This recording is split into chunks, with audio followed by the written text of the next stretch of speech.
Hey everyone, my name's Kelvin and welcome back to another video tutorial for painting watercolor illustrations with Procreate. Now in this video I'm going to show you how to paint these cute portraits in the style of Iraville and a few other sort of trending watercolor artists. But there is a lot of steps involved, and that's partly why it took me so long to finish this tutorial. I wanted to make sure that I presented this process in a way that basically anybody could follow, even if you have no experience with drawing faces. So to get started here, I'm going to use the Storybook Watercolor Paper texture, and I will put a link to that one in the description, as well as the brushes I'm using are the Watercolor for Procreate sort of basic brush kit, and I'll put a link to that one as well. And I've already have the paper texture loaded up here, and the first thing I want to do is make a sketch. And now I know that probably a lot of my audience is not so comfortable sketching people, especially in a new style like this. So I've also included some download links, 2 links in the description below, where you can download these sort of pre-sketched faces that I made for you guys. And the point of these is to make this tutorial more accessible to beginners. Now, if you are really advanced with sketching already, you won't need these little guides, but I'll show you what the guides look like real quick. So over here in the layers panel, I'm going to make a new layer, and I'm going to go over here to add, and then I'm going to insert a photo. And I already have both of these sort of templates downloaded, and it might be really hard to see on the video because these are really faint, but I'm going to select the second one. And it looks like this. It's much easier to see now that it's bigger. And basically, it's just a bunch of simple drawings that I made in the style of portrait that we're going to do today. And you're welcome to use these however you want. So in this exact video, I'm going to use this one. So what I'll do is I'll just pinch and zoom until it fills the artboard, you know, not completely, just a good portion of it like that. And now notice when I deselect it, if I try to move it again, you notice the rest of it's cut off. So if you want to continue to use this template and use another face, you're going to have to import the image again. Now the other thing I want to point out with these is these are just JPEG images, which means they have a white background. So we're going to be painting underneath them, and you can see right away there's going to be a problem because the white background is blocking out everything underneath it. So what I'm going to do is, here's the sketch. I'm going to move it above everything, totally above the watercolor texture and everything, and I'm going to set it to multiply, and that's going to make the black stay black, but all the white areas will become transparent. And I also recommend lowering the transparency of the sketch guide just to a point where it's sort of not too overstated, just so you can barely see it. And there we go. Now we can start painting. So now I'm going to start painting underneath the watercolor texture, so make sure all the layers from this point on are underneath that, otherwise they won't have the watercolor texture applied to them. And I'm going to start with the outline of the face. So this is going to require us to make a skin tone type of color.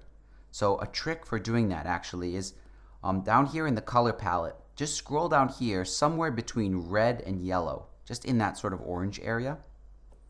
And now here's your color square of all the colors in that zone. If you divide this using 3 lines, just imagine there's 3 lines there. This line over here, that is your skin tone line. So if I move my color picker up here, here we have a extremely pale white skin tone. And then as you go down, you get increasingly darker, and down here in this area, you have a black skin tone. So now with that skin color, I'm just going to go through and just quickly fill out this face. And then after that, I'm going to go on along the edge with the eraser tool and just sort of trim it down where I went beyond the lines here.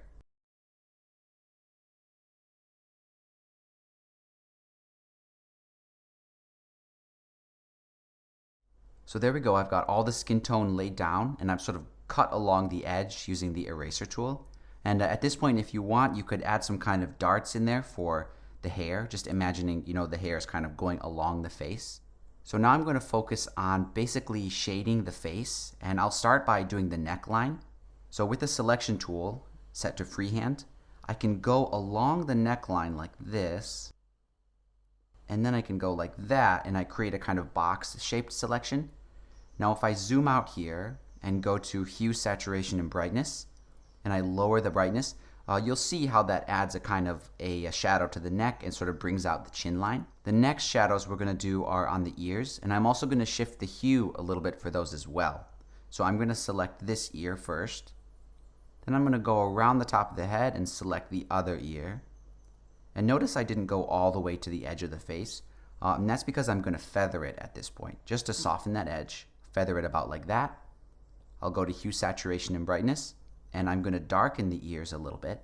I'm going to saturate them, and then I'm also going to shift this a little bit towards red, because I want the ears to be a little bit flushed, just a little bit sort of more towards pink. Okay, I'll deselect that. And now I'm going to do the forehead shading.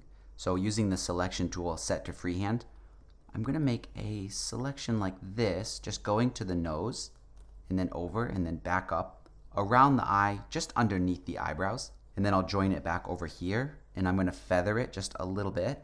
And then I'll go to hue, saturation, and brightness. And I'm going to raise the brightness just like 1%, seriously. It's really easy to overdo this, but just a little bit is enough. It's just supposed to be visible when you zoom out. As you can see, you can just barely see the highlight on the nose. It's a really subtle thing. And also, if you notice at this point that you have some uneven tones in the face, this would be a good point to go and grab the water blender and just sort of smooth those out. And if you can't get rid of them, it's totally okay to actually just push them beyond the edge of the face. So that sort of dark area there, I just pushed it off the edge. Then I could go in with the eraser and just sort of chop it off. And now I'll do the same thing over here. I'll just push that off the edge, and then I'll just sort of cut it back again with the eraser.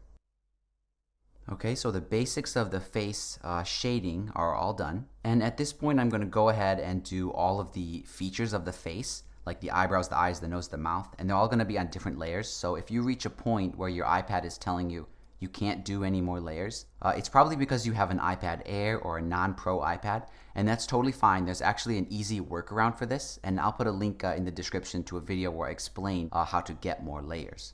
So I'll start with the eyes here, and I'll make a new layer just for those, and I'm going to select pure white, and I'll use the fine liner pen, and I'm just going to quickly outline the eyes.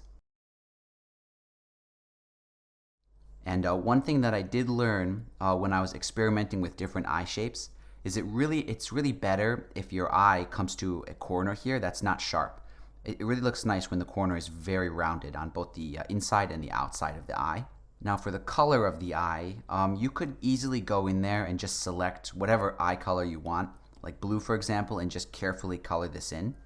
But there's an easier way, kind of a trick that I like to do. I just grab the selection tool, set it to freehand, and it doesn't matter out here. Just when I get to the eye, I just need to follow this line exactly, right? And then I'll go to add another selection, and I'll do the same thing over here.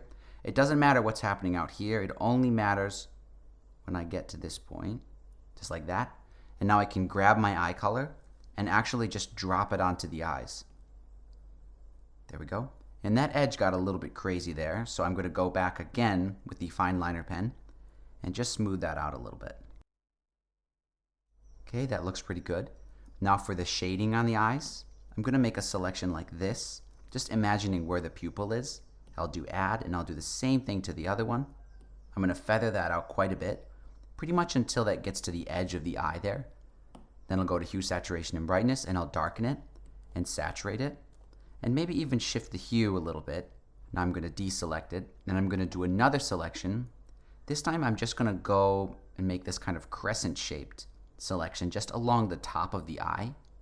And again, since we're on our own layer here, it doesn't matter what's getting selected out there. I'm going to feather it, and then if I go to hue, saturation, and brightness, and I just darken the very top of the eye, but just a 5% darker color really brings out the eyes and gives them a kind of three-dimensional effect. Now for the nose and the mouth, I'm going to do those on a different layer. So I'll make another layer above the eyes, and I'm going to first choose a kind of pink color for the nose. It might actually be a good idea to go over to the ear and just do a long selection and pick the ear color.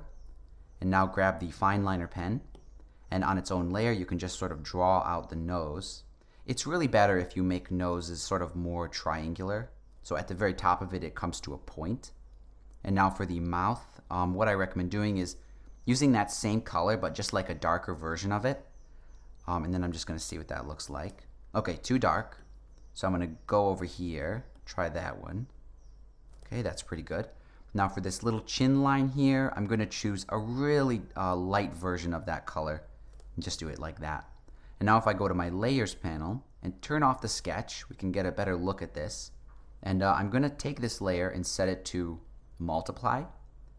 Lower the opacity to 0 and then just slowly raise it back up until I'm kind of comfortable with the sort of level of contrast there. So I'll turn on my sketch, and now I'm going to do the ears again. I need to do this sort of inside of the ears. And I actually forgot to do this earlier, so what I'm going to do is I'm going to go back to this layer where we did all the skin tone, and I'm just going to do a selection on the ears like this, and I'm going to feather it out just a tiny bit, maybe like 2% actually, just a tiny feather. I'll go to hue, saturation, and brightness, and then I'm going to darken those ears just like that, and I'll do the same thing to the other one. And I'm not sure what it looks like on the camera. I know my camera does mess with the colors a little bit, but I'm noticing that the skin tone here is still a little bit too yellowish for my liking. So I'm going to grab the selection tool and fix that right now. So I'm just going to circle the most of the skin tone here, but just around the ears. I'm just going to sort of chop off the ears because I like the way those ended up. And I'm going to feather this out just to smooth that transition. Now I'll adjust the whole color by going to hue and saturation and just shifting this a little bit more towards red. I mean, just like up 1% towards red. And I can really see the difference here. It looks a lot better. Now for the eyebrows, I'm going to make those on their own layer. So I'll make a new layer, and I'm going to drag it above the eyes. And I'm going to start to think about the hair color at this point, because usually the eyebrows are sort of related to the hair color.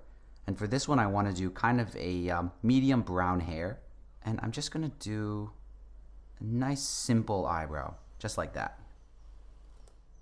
Okay, I'm happy with that. I'm just going to real quickly go down here and do the shirt color. So I'm going to do that on the same layer here that I did the skin color. So I'm going to grab the selection tool, just carefully select along that neckline, and then I'll go to hue, saturation, and brightness.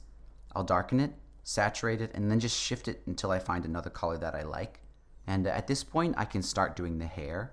So for the hair, it's going to be the furthest back layer. So I'm going to make a new layer, and I'm going to drag it all the way behind the face here. And obviously, if I just paint on the hair, I'm going to have a transparency issue. For example, I'm just going to quickly fill out the hair like this.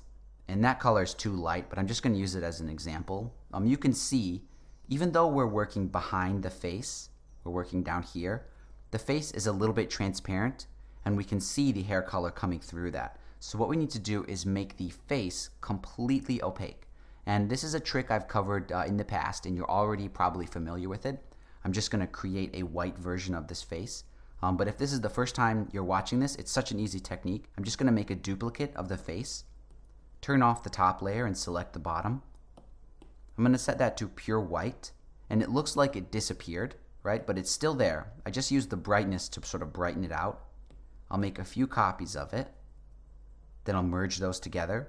And what this has done actually is it's created a pure white silhouette of our face. So when I turn that on, it's as if that face is sitting on a perfectly cut out white background. So now, just to keep everything organized, because I don't want to accidentally move the face off the background there, what I'll do is I'm just going to merge these layers together. And now moving back to the hair, this ended up being way too light, but I'm going to clear it for now. I'm going to select a darker version. And I'm going to set my abstract around pretty large because I want to press lightly and get a really dark version of that color. And I'm just going to go through and fill out this hair real quick. Okay, that looks pretty good.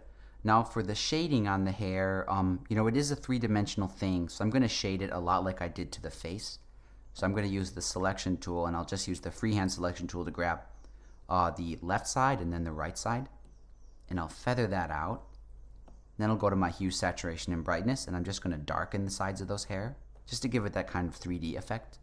And I'm going to do the opposite kind of up here and up here. So I've got those two selections, and I'll feather those out. And this time I'm going to lighten it just a tiny bit. And now for the shadow here along the bun, I'm going to use the freehand selection tool, and I'm going to select just along where I imagine the hair line is. And then I'll make a kind of angle selection like that. I won't feather it. I'll just go to hue, saturation, and brightness, and then just darken that, just so I get some contrast there. And this hair is fine as it is, but if you do want to add some texture, it might be worth selecting a lighter version of the hair color, going over here and selecting the fine liner pen, and just adding a few lighter lines, maybe try that color, like that, just so you can have some nice sort of line or grain to the hair. Okay, that looks pretty good. And I'll go in there with the eraser and just erase it where it goes on off the edge. Okay, we're almost done with this face actually. There's just a few more details we need to add.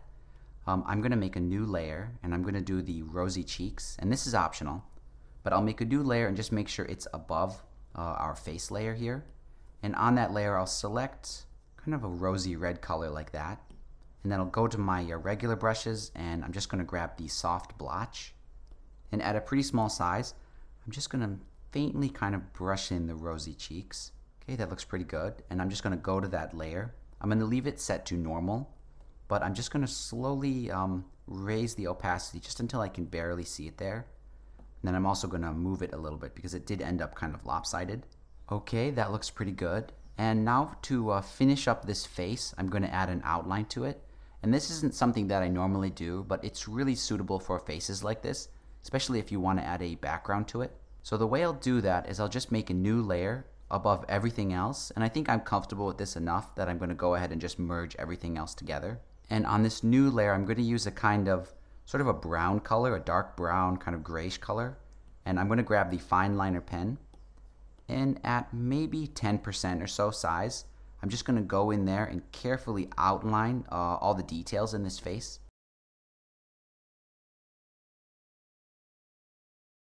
Now when it comes to outlining the eyes, there is a little bit of a trick to it. Don't start your outline over here like this. Maybe choose a little short distance beyond the corner of the eye and start very lightly, and then press harder and harder as you get to the top, and then do the sort of opposite of that when you go down the side. Just sort of fade it off when you get to the other corner. So again, you just start a short distance away, very lightly, then pressing harder as you go around, and then finishing by just sort of gently tapering it off. And that avoids a situation where you have overly defined eye corners. And I'm going to do the same thing to the other one over here.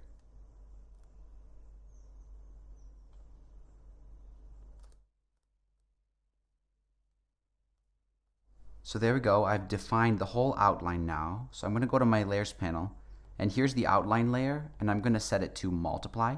I'm going to lower it pretty low on the opacity, but just slowly raise it up. I don't want it to be too strong though, because then it starts to look like a cartoon illustration. There we go, I think that looks pretty good. And then maybe as a finishing touch, I'm going to do some shadows down here on the shirt. So I'm going to select the freehand selection tool. And I'm just going to do the shoulders kind of like this. I'll feather it just a little bit. I'll go to hue, saturation, and brightness, and maybe just darken that, just so I have some contrast there. And then also, I'm going to add a color variation in the shirt. So just make this random selection along the bottom there. Then I'll feather it out, go to hue, saturation, and brightness.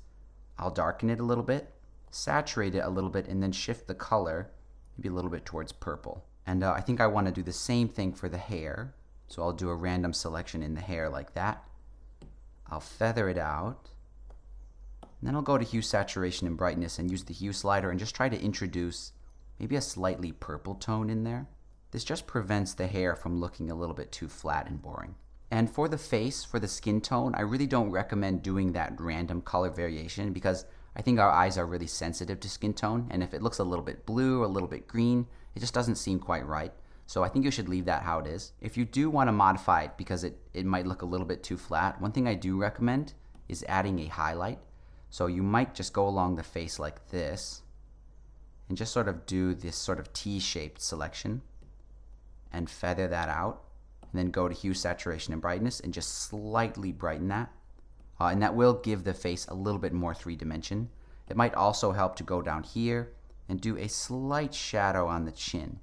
So make a little triangle selection like that, feather it out, and then just darken it maybe just like 1%. There we go, that looks pretty good. Now I can go over here and turn off my sketch outline. And there we go. This is how I would paint one of these simple, cute little faces. And in the next video, I think I'll do it tomorrow, I'll show you how to add that sort of illustrated background with the forest scene. It's really easy to do, but I think it's deserving of its own video, especially since this one did run a little bit long. And as I mentioned before, the download links for those free face drawing templates, like the one I used here, Those links are in the description down below, along with links to all the materials, brushes, and textures that I used to do this project. If you like this video, don't forget to give it a like and subscribe to the channel if you haven't already. But other than that, guys, thank you so much for your support. Thanks for watching, and I'll see you in the next video.